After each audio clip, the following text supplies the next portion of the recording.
My name is Greg Blevins from Bardstown, Kentucky. I have a question about intrinsic value. It comes from comments that you made in your annual report this year.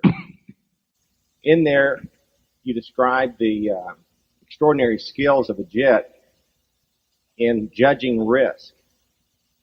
When I think about Berkshire and its ability to increase intrinsic value, it seems to me that judging risk has been at least as important as an ability to calculate a net present value.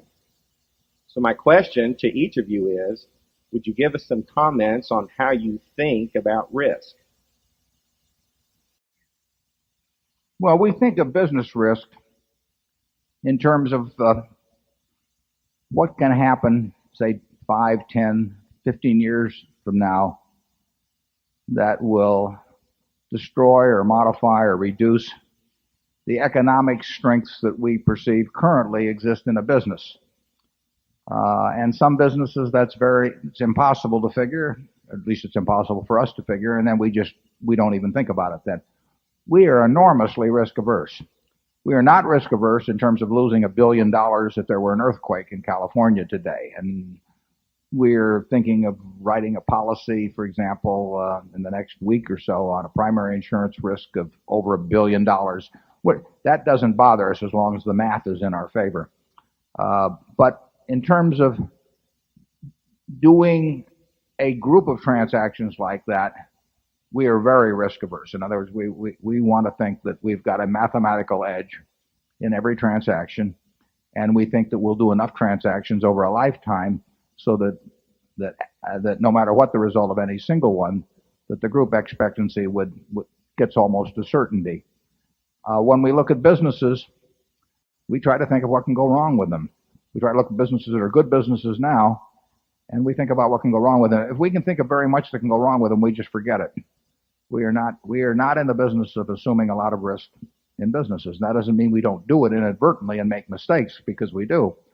But we don't intentionally or willingly, voluntarily go into situations where we perceive really significant risks that the business is going to change in a major way. And that gets down to what you probably heard me talk about before, is what kind of a moat is around the business.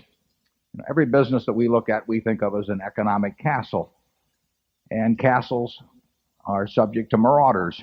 And in capitalism, any castle you have, whether it's razor blades or soft drinks or whatever, you have to expect that. I mean, you want the capitalistic system to work in a way that millions of people are out there with capital thinking about ways to take your castle away from you and appropriate it for their own use. And then the question is, what kind of a moat do you have around that castle that protects it?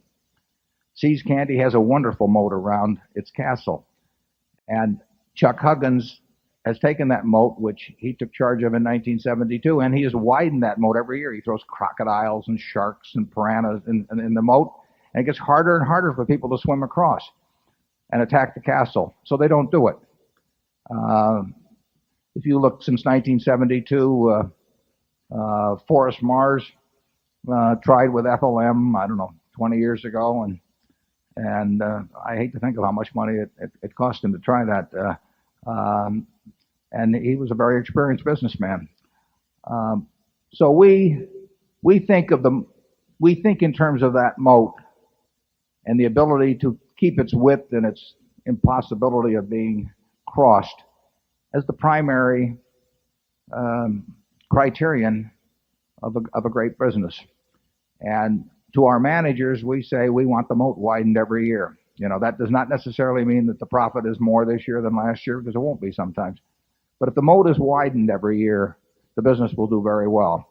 When we don't have when we see a moat that's tenuous in any way, getting back to your question, it's just too risky. We don't know how to evaluate that, and therefore we leave it alone.